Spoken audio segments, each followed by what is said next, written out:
भैया। ब्रो कहाँ चले गए थे ब्रो? कितनी बार कॉल करना पड़ेगा?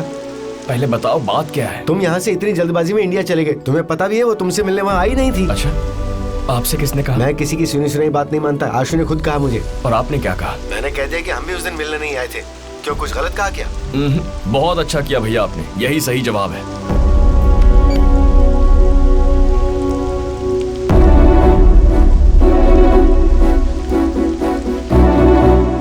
हाय दीदी।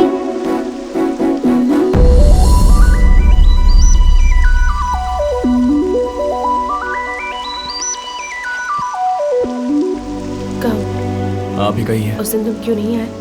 उस दिन मैं बताऊं? तुम सेल्फिश हो। तुम्हें कार चाहिए, घर चाहिए, पैसा चाहिए, बस चले तो वही मरोगे हाँ। भी। यही तुम्हारी सोच है ना, इसलिए नहीं आए। वो सब तो ठीक है, लेकिन फिर उस दिन आप क्यों नहीं आई? मैं बताऊं, बेसिकली तुम एक एस्केपिस्ट हो, हर चीज से भागती हो। उस लड़के से पीछा छुड़वाना था तो मुझे बॉयफ्रेंड बना लिया। फिर जब तुम्हारी माँ रिश्ते की बात कर रही थी तो तुम मेरे साथ मायामी भाग गई। तुम स्टैंड नहीं ले सकती, डरपोक हो, एस्केपिस्ट हो। Get out. जो प्लेटफॉर्म टिकट खरीदता है वो यहाँ खड़ा रह सकता है।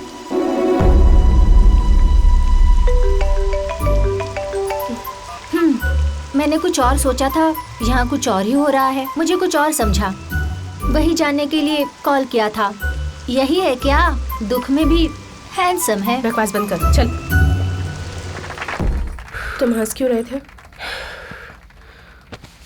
ऐसे ही, बस ऐसे ही हंस रहा था। छोड़ दो ना। क्यों हंस रहे थे, बताओ मुझे। मैं तो तुम्हें अच्छी तरह से जानता हूँ।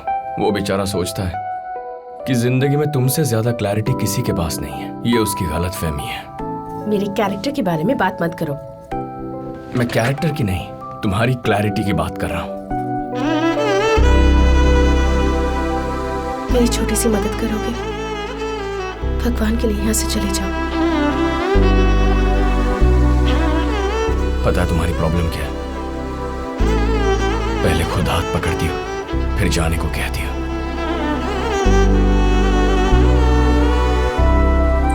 आपको यहाँ रमेश अंकल ने देख लिया है, उनका देखना मैंने देख लिया। अब ये बात उन्हें बतानी है या नहीं?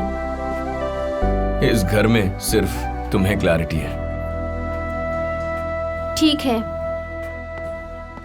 मेघा, याद है एक बार तुमने मुझसे पूछा था सरोजा जी ने क्या कहा था? जो एक बार हुआ दोबारा नहीं होगा, और अगर वो चीज दोबारा हो गई तो फिर पक्का तीसरी बार भी होगी। पहली बार तुमने खुद रिश्ता कैंसिल करवाया, मैंने तुम्हें नहीं रोका। दूसरी बार जाने अनजाने में एक्सीडेंट हो गया, तुम्हारी शादी रुक गई। 2 बार हुआ, इसका मतलब यही चीज तीसरी बार भी जरूर होगी। पर इस बार मैं नहीं रोकूंगा। फिर मिलेंगे।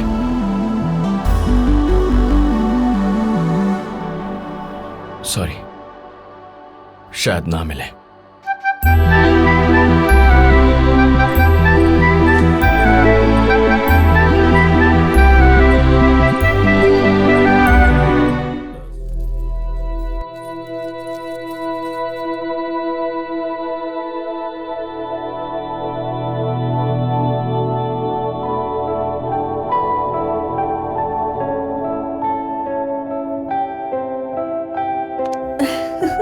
बहुत सुंदर दिख रही हो। जाओ और पापा से मिलकर आओ। अरे लड्डू की थाली तैयार है ना? हाँ तैयार है।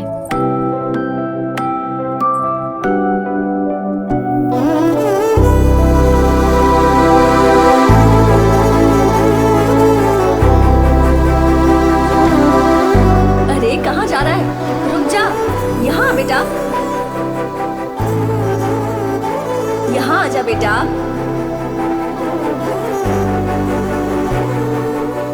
चल मेरे साथ, चल। अरे मोहन, चल बेटा, चल।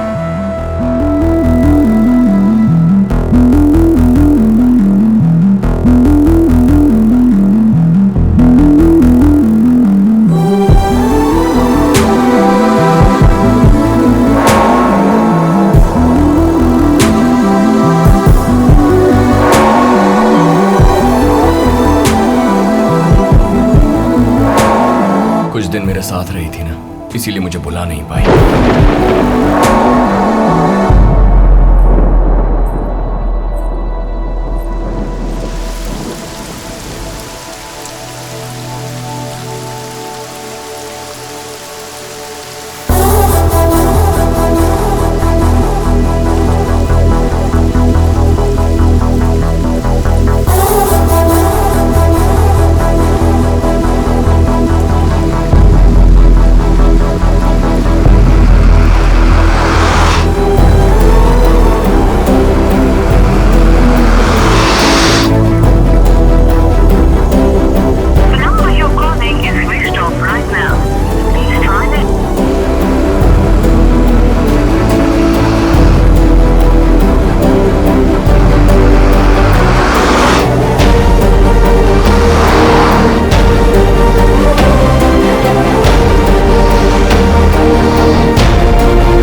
प्लीज।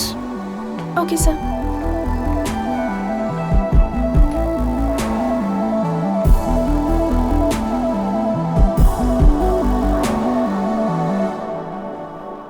ना मैं तुम्हारे लिए सही हूं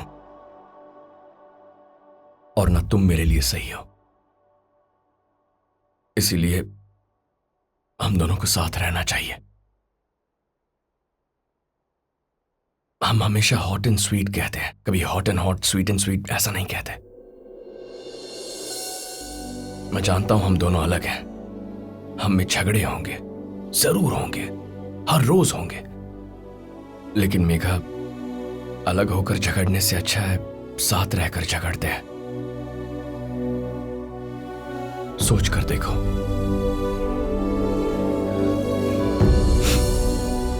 वैसे भी तुमसे इतना प्यार करता हूं कि तुम्हारी भलाई के लिए ही तुम्हें छोड़ दिया था।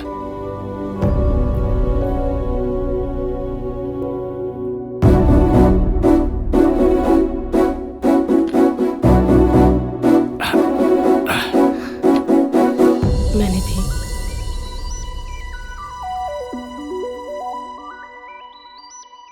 मैं दहेज नहीं दूंगी।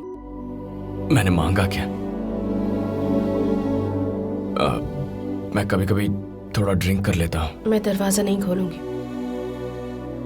ठीक है, पीना बंद कर दूंगा। मैं थोड़ी सी घमंडी हूं। मैं कम कर दूंगा। वीकेंड्स पर दोस्तों के साथ बाहर जाता हूं। एक ही दिन। ओके, एक ही दिन।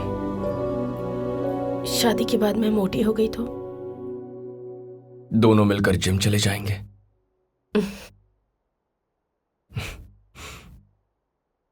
तो फिर इसका मतलब तुमने हाँ कह दिया ना?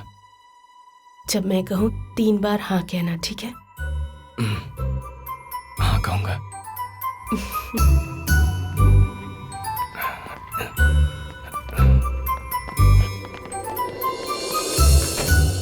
अंकल। हाँ। ये कहता है मुझे क्लैरिटी नहीं है, इसलिए इसके सामने कह रही हूँ। हम दोनों एक दूसरे से बहुत समय से प्यार करते हैं।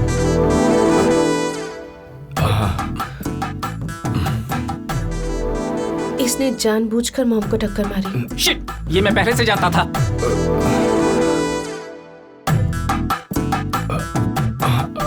हाँ, शादी में भी इसने कहा था कि मैं सब संभाल लूंगा, तुम आ जाओ।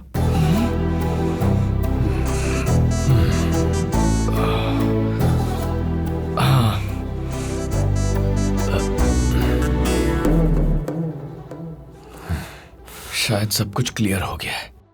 ऐसे में बहुत दुख होता है। अगर रोना आ जाए तो बिंदास रो लीजिए। रोइए रोइए, अच्छा होता है, रोइए। अगर मैं अभी नहीं मानती तो क्या करते तुम? उसमें क्या है, पहले तुम्हारी माँ को उड़ाया, उसके बाद तुम्हें उड़ाया, इस बार रमेश को उड़ा देता, शादी 6 महीने पोस्टपोन हो जाती। इस लड़के को मैंने स्पॉन्सर किया और मुझे ही उड़ाने के लिए कह रहा है। आपका हेल्पिंग नेचर है सर, चेक लिख कर दिया था ना। अरे सुनो, मुझे याद है इसने कहा था कि एक बार मेरी मदद कर दीजिए, जिंदगी भर याद रखूंगा। लेकिन इसने ऐसा काम किया है कि मैं कभी नहीं भूल सकता।